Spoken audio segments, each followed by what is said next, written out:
PSOE ha puesto sobre la mesa una iniciativa que promete remover los cimientos del ámbito judicial.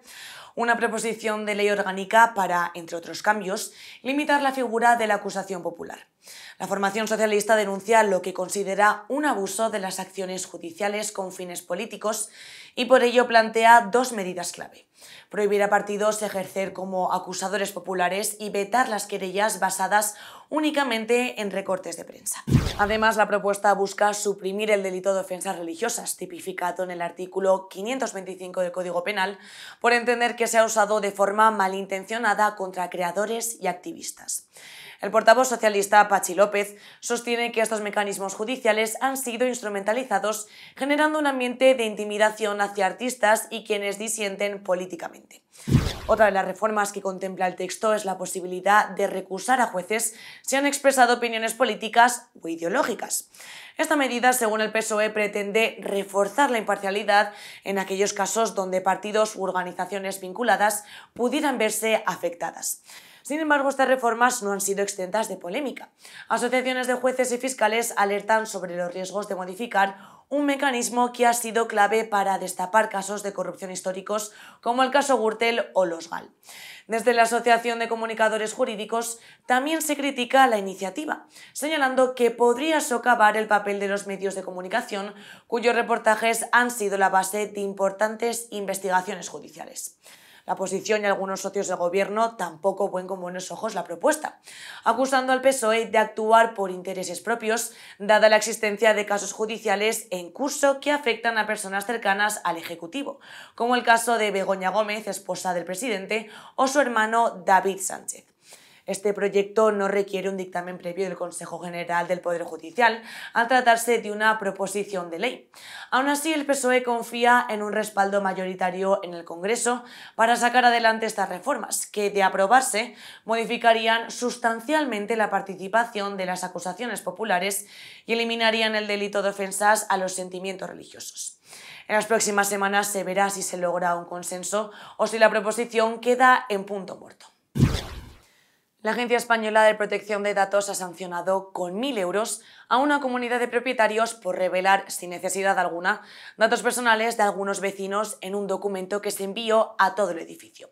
Según la AEPD, la administradora de la comunidad reenvió a todos los propietarios un escrito firmado por 17 de ellos en el que se podían ver sus NIF y firmas manuscritas, lo que incumple la normativa de protección de datos. Estos hechos se remontan al pasado mes de junio, cuando la administradora, con el objetivo de informar a toda la comunidad sobre un conflicto interno, acabó compartiendo información más allá de lo imprescindible.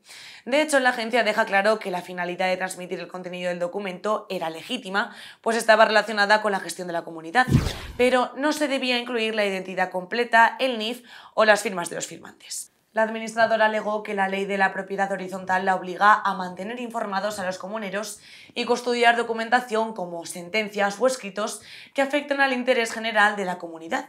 Sin embargo, la AEPD ha insistido en el llamado principio de minimización de datos, que dice que solo se pueden difundir aquellos datos que sean estrictamente necesarios para el fin pretendido. El Tribunal Supremo ha validado el testamento de una anciana que lo otorgó apenas 2 días antes de que un juzgado declarara su incapacidad legal. La mujer estaba sujeta a medidas cautelares que le prohibían administrar o disponer de sus bienes, pero decidió acudir al notario y repartir su patrimonio entre sus 2 sobrinas. En un principio, tanto el juzgado de primera instancia como la audiencia provincial anularon ese testamento, argumentando que la anciana carecía de facultades para disponer de su patrimonio y que se había saltado las prohibiciones decretadas como medida cautelar. Sin embargo, el Tribunal Supremo ha estimado el recurso de una de las sobrinas, confirmando que la posibilidad de testar no depende automáticamente de las restricciones impuestas para evitar operaciones de compraventa u otros actos intervivos. Según el alto tribunal, la regla general es la capacidad para testar y la incapacidad se considera siempre una excepción que requiere sentencia firme. El hecho de que la mujer estuviera sometida a medidas cautelares no bastaba para anular un testamento si en el momento de su firma el notario constató que comprendía perfectamente lo que hacía. Además, el Supremo subraya que otorgar testamento no exige tanto detalles sobre el valor de los bienes ni las consecuencias legales de cada disposición, sino la conciencia clara de a quién se quiere dejar el patrimonio. En este caso, ni la ausencia de datos facultativos ni los informes médicos contradecían el criterio del notario, que apreció plena lucidez. El Tribunal Superior de Justicia del País Vasco ha confirmado el despido de un conductor de autobús que dejó tirados a sus pasajeros porque se quedó sin combustible en plena ruta entre Zumaya y Elgoibar. Según la sentencia, el trabajador fue advertido el día anterior de que debía repostar en una gasolinera, ya que el surtidor de la empresa no funcionaba. Aún así, inició su recorrido de unos 23 kilómetros sin llenar el depósito. La situación empeoró cuando, tras unos 15 kilómetros, el vehículo se detuvo por falta de gasoil. El servicio de transporte de viajeros quedó interrumpido y la empresa tuvo que contratar otros 2 autobuses y pagar un taxi para que el chofer buscara combustible. El trabajador, con algo más de medio año de antigüedad de la empresa, fue despedido por motivos disciplinarios, por lo que el convenio colectivo considera una negligencia muy grave. El conductor recurrió la decisión ante el Tribunal Superior de Justicia vasco, alegando que la medida era excesiva y que en realidad había aparecido un fallo mecánico distinto. Sin embargo, la sala ha dado validez a la versión de la empresa, indicando que el empleado ignoró conscientemente las señales de reserva de combustible y la advertencia expresa de repostar. Por ello, no considera desproporcionado el despido y mantiene la sanción impuesta. El Pleno del Tribunal Constitucional ha respaldado la potestad de los letrados de la Administración de Justicia para imponer correcciones a abogados y procuradores en determinados procedimientos. Con esta sentencia rechaza la cuestión de inconstitucionalidad presentada por la propia Sala Segunda del Tribunal, que consideraba que los artículos 555.1 y 556 de la Ley Orgánica del Poder Judicial podrían vulnerar la competencia exclusiva de jueces y tribunales. El Constitucional deja claro que estas facultades de los LAGs, antes secretarios judiciales, no son funciones jurisdiccionales, sino atribuciones propias de su papel en la oficina judicial. Su objetivo es mantener el orden y el buen desarrollo de las actuaciones judiciales, pero sin invadir la reserva de los jueces para dictar resoluciones sobre el fondo del asunto. Según el magistrado ponente Ramón Sáez Valcárcel, el hecho de que tradicionalmente fueran los jueces quienes ejercían estas potestades no significa que sean siempre jurisdiccionales. El tribunal subraya que en la práctica estas correcciones de los letrados no deciden ninguna cuestión de fondo, sino que son medidas orientadas a garantizar el respeto y la eficacia del proceso. Además, el Constitucional concluye que esta actividad intraprocesal no afecta al derecho a la tutela judicial efectiva ni a la denominada reserva jurisdiccional. Es decir, los jueces conservan sus facultades decisivas sobre el litigio, mientras que los LAG se limitan a mantener la integridad y el orden en los procedimientos. La llamada Ley de la Segunda Oportunidad, que permite a las personas con deudas insalvables volver a empezar de cero, está viviendo un giro muy interesante en los juzgados de Zaragoza.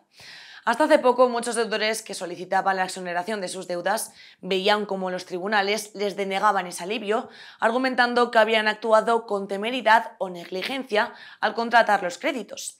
Sin embargo, la Audiencia Provincial de Zaragoza ha revocado varias de esas decisiones y ha recordado una premisa fundamental.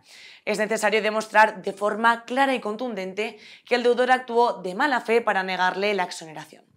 En varias sentencias recientes, la audiencia ha insistido en que la ley presume la buena fe del deudor y son los acreedores quienes deben aportar pruebas de lo contrario.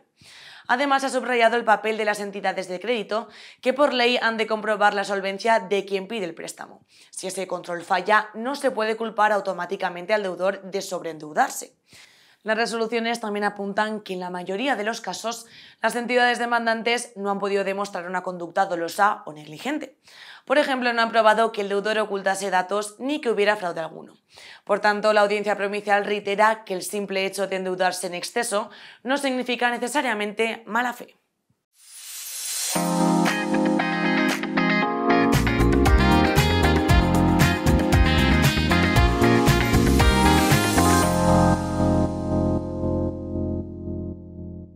El próximo 20 de marzo tendrá lugar un evento muy especial para el ámbito legal en nuestro país: los primeros premios Economist & Juris Group a la excelencia en la práctica jurídica. La sede corporativa del Banco Santander, uno de los patrocinadores, acogerá una gala que reconoce la innovación, el liderazgo y las contribuciones sobresalientes de profesionales y proyectos que están impulsando la evolución del sistema judicial. En total se entregarán 12 galardones divididos en categorías generales, individuales y especiales. Entre estas últimas destaca el premio de la aportación más destacada a la independencia judicial, que rendirá homenaje a la persona, institución o proyecto que haya trabajado con ahínco para defender la autonomía del Poder Judicial. Otra distinción muy particular es el premio del lector Economist & Juris, destinado a reconocer a aquel profesional del derecho que haya publicado durante 2024 al menos un artículo en Economist & Juris. Serán los suscriptores del medio quienes elijan al ganador con su voto. El plazo de presentación de candidaturas para participar ya está abierto y se cerrará el 14 de febrero de 2025. Basta con enviar un correo a premios@economistandjuris.es con el asunto Candidatura Primeros Premios Economist & Juris Group. Un prestigioso jurado presidido por el presidente del grupo, Alejandro Pinto, será el encargado de evaluar las propuestas. Este comité se compromete a actuar con total independencia y a abstenerse en caso de conflicto de intereses. En la lista de integrantes del jurado encontramos nombres de gran peso en el mundo jurídico. Enrique Arnaldo, magistrado del Tribunal Constitucional, Salvador González, presidente del CEGAE, María Emilia Adán García, decana del Colegio Nacional de Registradores, María Teresa Enciso, decana de la Facultad de Derecho de la Universidad Rey Juan Carlos, Concepción Pilar Barrio, decana del Colegio Notarial de Madrid, Eugenio Ribón, decano del Ilustre Colegio de la Abogacía de Madrid, Jesús Sánchez, decano del Ilustre Colegio de la Abogacía de Barcelona, Francisco Marguenda, director de La Razón y exdirector de Economist & Juris, Celso Rodríguez Padrón, presidente del Tribunal Superior de Justicia de Madrid, José Antonio Montero, vocal del CGPJ, Marlene Estevez, socia de Roca Jungent y presidente de Women in a Legal World, Enrique San Fernández Lomana, presidente de la Mutualidad de la Abogacía, Alicia Muñoz Lombardía, jefa de Servicios Jurídicos del Banco Santander, María Emilia Casas Bamonde, expresidenta del Tribunal Constitucional, Encarna Roca Trías, exvicepresidenta del Tribunal Constitucional, María Luisa Segoviano, magistrada del Tribunal Constitucional, Alberto García Barrenechea, secretario del CGPE, María Yolanda San Pastor Sevilla, jefa de la sección del Gabinete Técnico del CGPJ. El 12 de marzo se publicarán los finalistas y una semana después, la gran gala premiará a quienes lideran la transformación de nuestro sistema judicial.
Hoy, 25 de enero, recordamos un suceso que cambió el mapa político en Oriente Medio.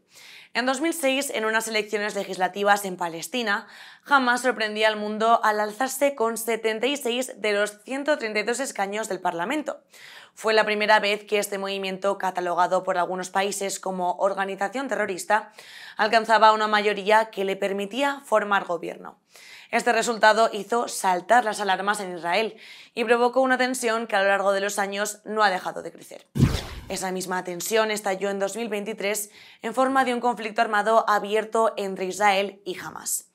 Durante semanas, la Franja de Gaza y otras áreas vivieron combates encarnizados con cifras de víctimas muy preocupantes.